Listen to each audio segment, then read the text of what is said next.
Welcome. My name is Susan Shaner of Sage Leadership Strategies, LLC, and I'm your guest host this evening of Community Forum. And I have the great pleasure to have with me Jim Schmotter, who is the president of Western Connecticut State University, otherwise known as WestConn in Danbury. Welcome, Jim. It's great to be here, Susan. It's great to have you. I'm wondering, before we start talking about the university, if you could just give us a brief overview on your background, your career, and how you came to WestConn and how long you've been here. Sure. I've been here almost 4 years now. Came to WestConn as president in August of 2004. Most of my career before that had been in business schools. I was dean of the business schools at Lehigh University in Pennsylvania and Western Michigan University.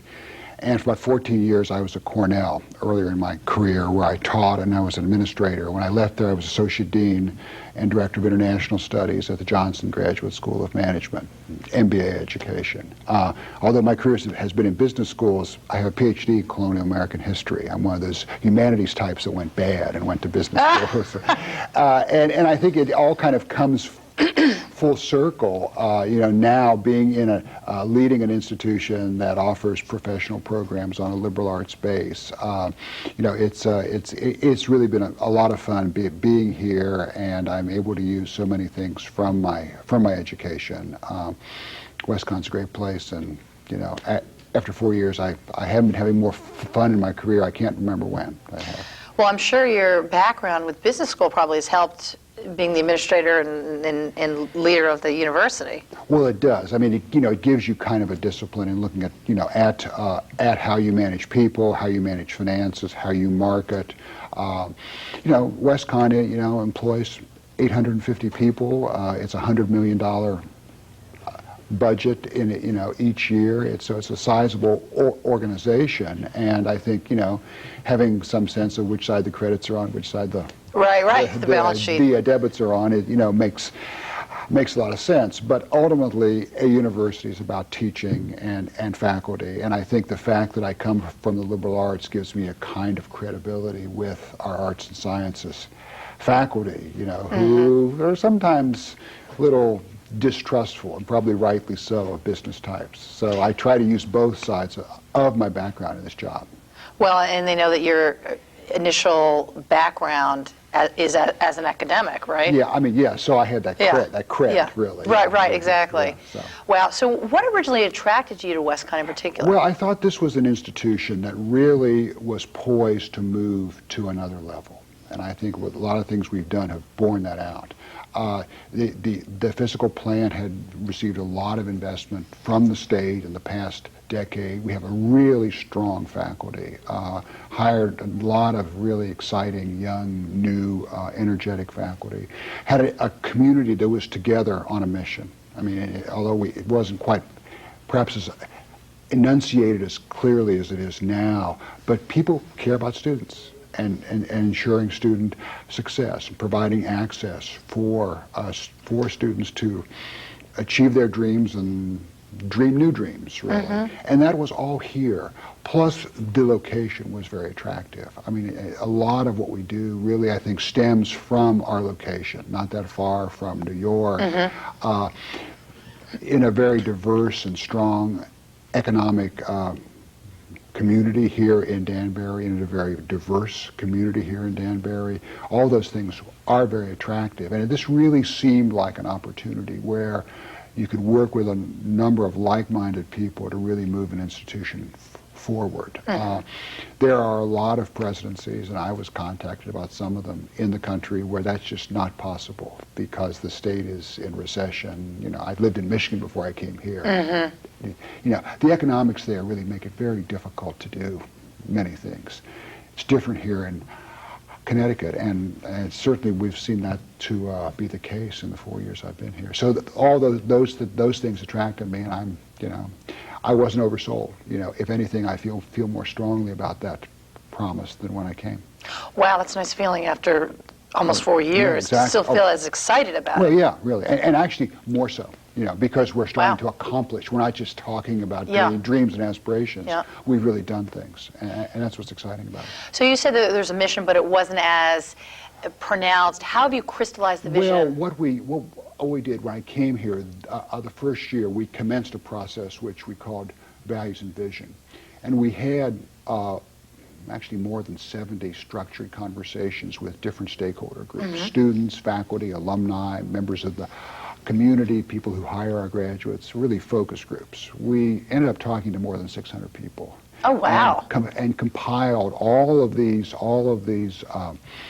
observations and sort of worked through them with some outside facilitation, came back together as a community, and from that started to see recurring themes. We talked about our strengths and our weaknesses, and we talked about our opportunities and what we wanted to be, how we could take the next step from being kind of a local commuter education school into something very different, which is what we are. So over the past year, that really developed into a full-fledged strategic plan to pursue this vision we have, where we really focus upon our location and our outstanding faculty to create a university experience that's very much like New England's best private universities, but at a public university price. Small classes, a lot of technology in the classroom, kind of the same portfolio of programs you see at places like Ithaca College or Wagner University or Quinnipiac, professional programs on an arts and sciences base. And that's kind of the value proposition that we present. That's what we want to be. And, we feel that that's not an unrealistic aspiration. As I said to the faculty when we were talking about the strategic plan, at one point I said, an unrealistic expectation is when I expected the Lakers to call me every year to play. I was a basketball player in college. That's unrealistic. This is realistic, and you see it in so many things, in our physical plan, in the kind of students that we're getting, in the programs that we have, in the kind of learning experiences that we're expanding outside of the university, to the Danbury community, to New York, overseas.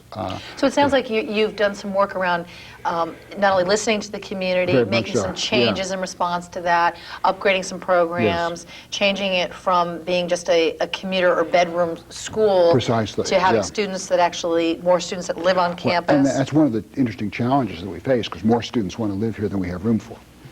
Well, that's a nice position to be in. Currently, we're among the fastest growing public universities in the Northeast. Is that right? Yeah.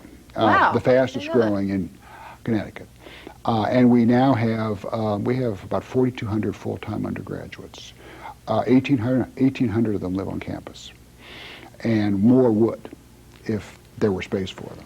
Well, I know you built the garage, in the last 3 or 4 years, that big garage on White Street? For community. Well, since I've been here, we finished that garage. We opened a new science center, which is a terrific building. Is that on Roberts Avenue? Or? Yes. On the Midtown campus. We opened a new student center on the West Side campus.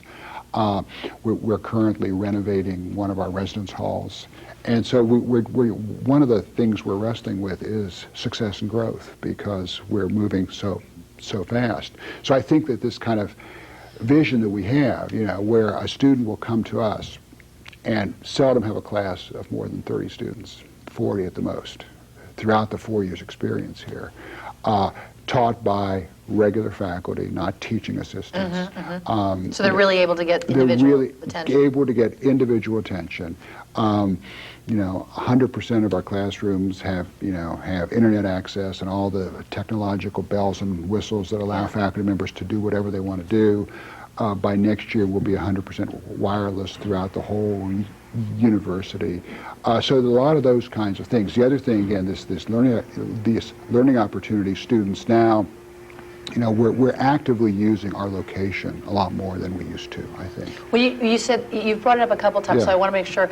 When you say your location, you mean Fairfield County, close to New York, but also sort of country still. Country still, exactly. Okay. So it's, I think parents say it's a safe, kind of environment, but you get on the train and you can be in New York in, an hour and 15 minutes, or like for our students in our arts programs, you look at the artistic resources, that other number of visual artists who live in Litchfield County, and we have links with those people too. So they come in as guest speakers? As guest speakers, guest critics. Our Master of Fine Arts in Painting and Illustration, for example, uses them very much. You know, our new Master of Fine Arts in Professional Writing program, has, guest lectures by people like Gay Talese and Frank DeFord, and really people who make their living by the pen, as well as others who act as critics and and coaches in that program. Lesser known people, but still professional writers. So we take advantage of that. And our music program, I'll give you an example. We have a new relationship in China with the University in China.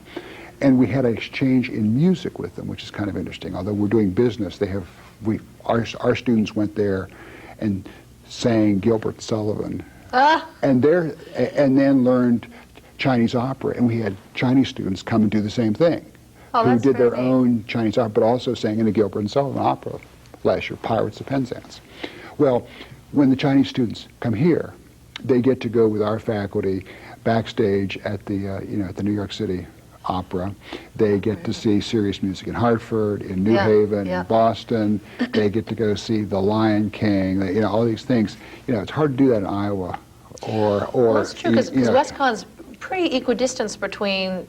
Well, a little closer to New York, but also Boston. You can get to You've got Boston. a nice... You can get to Boston. Yeah. Yeah. One of our courses, a faculty member in American Studies is teaching a course she calls Rhodes Scholars, and they're visiting Emily Dickinson's house and Emerson's house, and kind of taking a van and going around to all these sort of within 2 hours, they can get to a lot of places. And ending up in Harlem, where the writers of the Harlem Renaissance live. So you can drive all those cool to take advantage of that. So that's why I say the location. The other way the location works is on the business side. I mean, Danbury and Fairfield County and Westchester County is a very diverse, healthy regional economy. And our business school has long taken advantage of that. Almost all of our business students will have real-time projects for real organizations outside the school, which is a real plus, because they get to really apply their courses in that setting. And part of the reason we can do that is this is not a one company town. I've lived in places like Bethlehem, Pennsylvania, which was one industry, and this is so different. So students can pursue small high-tech firms. They can work for social service agencies. Some of them go to New York. We've had communication students who've worked, on the Rachel Ray show and those kinds of places. So again, it's this location thing that really works for us. We think it's a real strength. The other piece of it is, as you look at the 21st century, you look at what it's going to be like in terms of demographics. Yep.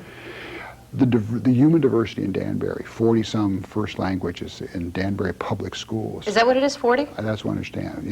Wow. You hear these numbers, 42, 43. Yeah, it's up there. It's a lot. Yeah. It's such a diverse community. And, so we want to use that as a laboratory, to really have students realizing you're going to be dealing in the 21st century with people who are different than you, people who come from different places, both, in terms of heritage, physically. And Danbury allows us to do that, this region, a lot easier. Again, a lot of universities have to kind of import that or send students away. And it's not just the obvious ones. I mean, clearly there's a large Spanish-speaking, a large Brazilian population here, but there's as you know, there's a large Southeast Asian, and there's these other older established groups, the Portuguese and the Italians, and all these different groups, and you can learn from that. So that's what I say, how we view location as a comparative advantage. So you're really tapping into all of the resources and really leveraging the strengths of the diversity. Right. We think as a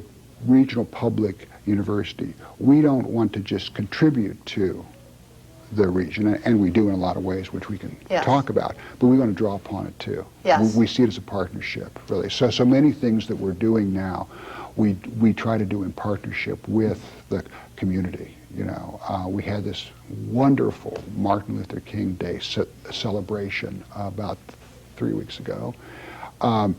We had standing room only in Ives Concert Hall, so we had at least 800 people in there. With the speaker who we had lined up was one of the Little Rock Nine, one of the as a student who had integrated Little Rock Central High School. But we had this wonderful gospel choir made up of all the African American churches, and you looked out at the audience, and it was the whole tapestry of Danbury. I mean, there were the folks from the African American churches, there were our students and faculty, there were students from the South Kent School in the balcony with their ties looking real preppy, Yeah. It was just really great. And I use that as an example of how we bring it all together. Another way we're bringing it together is we're working with the United Way and Danbury Hospital in the city to do a community health scorecard, which we will be kind of maintaining a regular sort of scorecard on how the greater Danbury region does on all kinds of indices having to do with health. Again, we're partnering with other important entities to accomplish that. So it helps the school and the students in terms of doing a research project, Exactly. collecting the data, helping them analyze Precisely, it, looking at the metrics and all of that. Yeah. And obviously it benefits the community. So what is your goal and objective in terms of WestConn's relationship to the community? Well, we want to be clearly seen as the hometown university. Okay. We also, I think, really believe that we're a bigger part of the of the community than we probably have been in the past. We're bigger, obviously, than we used to be, as we have more students coming here. We have a bigger economic footprint.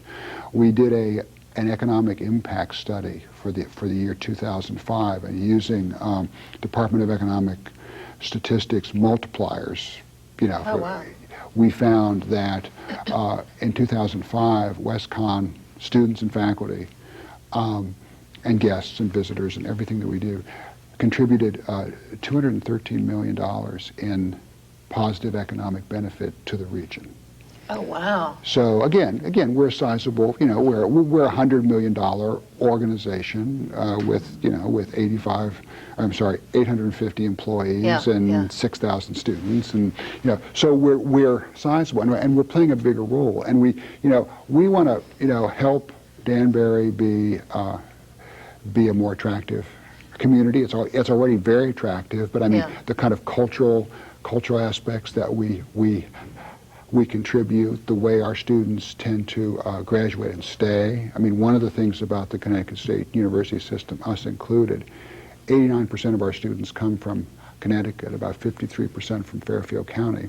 They tend to stay in Connecticut, much more than students who go to the privates or So is that what you target? Do you have an ideal student that you target, or that just happens to be what you attract? That's whom we attract. Yeah. I mean, we're attracting students more broadly, I believe, than we used to, quite frankly. Due to the technology, the increase in the programs? Yes, I think so. We have this interesting phenomenon here at Western that we don't see at our sister institutions, Southern, Central, or Eastern. And we have a lot of transfers coming back from private universities. Why do you think that is? I'm not sure. Do you think it's just cost, or? It's cost, it's experience. I think sometimes it's people who said, well, I'm going to go away to college, and they come back to Fairfield County, and they say, well, the students have said this to me. They say, well, I'm going to I'll come back, I'll go to WestConn for a semester, or a year, and figure out what I want to do. And they come back and fall in love with the place. And they're some of their most active, contributing students, who are involved in our debate society, which beats Ivy League teams in debate competitions, or they play sports, or they're campus leaders, or they're in fraternities or sororities. And it's funny because I think often it's, well, I have to get away. As one of my colleagues said, well, he told me the schools his daughter is looking at, she's not looking at WestConn, and they're all outside of Connecticut. Okay, right, yeah. He said, well, that's because I'm in Connecticut. That's why she went to be outside of Connecticut. And that always happens. But we see that, and we'll So find... it sounds like, Jim, almost that they come back saying this is like a stopgap. Exactly. Or just, an interim, transitionary place to be, to kind of collect their thoughts, but then they end up really loving it and getting really engaged. That's right. That happens a lot. I think we're also seeing, as we develop stronger programs across the board and have more visibility and become more selective. I mean, I think that there was a time when probably most people said, WestConn is an open admissions place. You can't go anywhere else. Go there. A safety school. Safety school. Yeah. I mean, now we're accepting fewer than 60% of our applicants. So it's a lot more competitive. It's a lot more competitive, and in some of our programs is very competitive. Music, for example, where you have to do an audition as well as have the grades and test scores.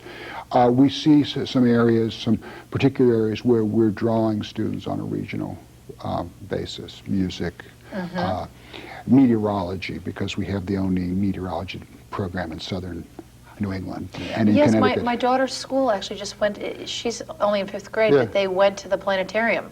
The other day. And we have that she too. raved about that. Yeah. So you have some kind of partnership with area schools? We do. They go on a regular basis to our planetarium. Yeah. But there are those. Our justice law program is very strong. Again, it's a little different than just criminology. We send a lot of people to law school from that major. So we have these various programs that are strong. Especially since we have the new science building, our science enrollments are increasing much faster than the national norms, which is a good thing because we need more scientists. And I think part of that is the way we teach. Part of that is the attractiveness of the of the setting. But it's interesting. I talk about our faculty. A lot of places talk about this issue of women in science. Well, in our science faculty, in chemistry and biology, women are way overrepresented. Isn't that the couple guys in chemistry kind of we're overwhelmed, and I said, but that's great for role models. Yes, definitely. And I think we don't seem to have problems with that. One of our younger biologists, female, won the Connecticut State University Teaching Award for the whole system last year. Those kind of people are there, and attracting students. So let me ask you this. You've talked about part of it is the way we teach. Yeah. How would you characterize this? Is the way that the professors teach at WestConn that's different than other places? Well, I think it's a couple things. I think there is a clear commitment to student learning at this place. I'm not saying that's not the case everywhere I've ever worked. But I think we know what we are. We're not trying to be a major research institution. That's not what we do. I mean, our faculty do research. Our faculty are scholarly active, but they teach more than their peers at UConn or Cornell or Yale. I mean, they teach more classes, and I think people tend to opt to come to a place like ours because they're interested in teaching. Because you want to have that interaction with undergraduate students. So the focus still stays on the teaching piece. Very much so, very much so. So you've characterized the school as, on the one hand, having solid academics, very rich programs, but you've also said you like to keep this very accessible, homegrown university, town school flavor too. To have that blend. Well, accessibility is important, and because we, as a public university, we're really charged with educating the future workforce and citizenry of the state, much more than the privates, or I would argue in some ways than UConn, because UConn's mission as a flagship Research One institution, they have a lot more out-of-state students than we have. It's kind of a wise guy way to say it, but if Yale disappeared, if they invested all their money in subprimes and something went away, the students who would go to Yale would go to Brown or Cornell or Duke or Northwestern or somewhere. They'd still be somewhere. If the community colleges, if we were stupid enough to get rid of the community colleges, industry would step in with some of the training that they do. But if we went away, our students would have no place to go. So you're saying you feel a unique niche? I think, for students who have financial constraints, Yeah. for students who may have, kind of locational kinds of constraints or preferences, Yes. But, I think that when you look at our costs versus private higher education now, even though there's a lot of financial aid and discounting that goes on at the privates, we're very attractive. I mean, we're the second most affordable publics in New England. Only Rhode Island College is more affordable. Really? We are, yeah. So you're really focusing on value. I think so, yeah. I mean, that's what we Yeah. really think, but I think this whole access business is really important to stress. I mean, we want to make sure that we look like the state of Connecticut. We want to make sure that we afford these opportunities. One of the successful programs we've been working over the past couple of years is a partnership with Danbury and Bethel high schools, getting students ready to come in and not need Yes. remedial courses. It's been very successful. I mean, Where they can take classes. Yeah. Well, no, where we're working with high school teachers with our placement instruments. So Oh, they're I teaching see. starting the junior year. So students come in and don't have to take our remedial classes. So it's much more, they take the same tests that our entering freshmen take Yes. when they're juniors, and then again when they're seniors. And the faculty work on the areas that are weak. And we've cut down the number of remedial sections we have to offer by an appreciable number. And we've seen much higher retention from the students from Danbury and Bethel who've great. gone through those programs. So we do want to reach out and, in various ways. So Jim, you are so energetic about the school. It sounds like you've done a lot in your 4 years and continue to grow. What would you, at the end of whatever the time frame is, whenever you leave the school, what would you like to leave behind? What would you like your legacy to be? Just a headline. Yeah, well, I think that everyone who's had this job, I mean, Ruth Haas was president from 1947 to 1971. I'm not going to make it that long, I'm pretty sure.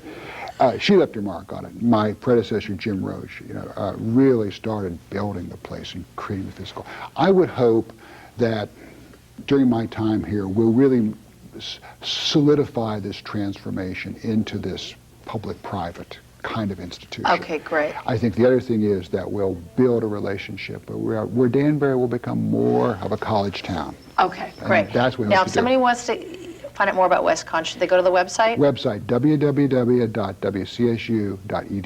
Okay, great. Thank you.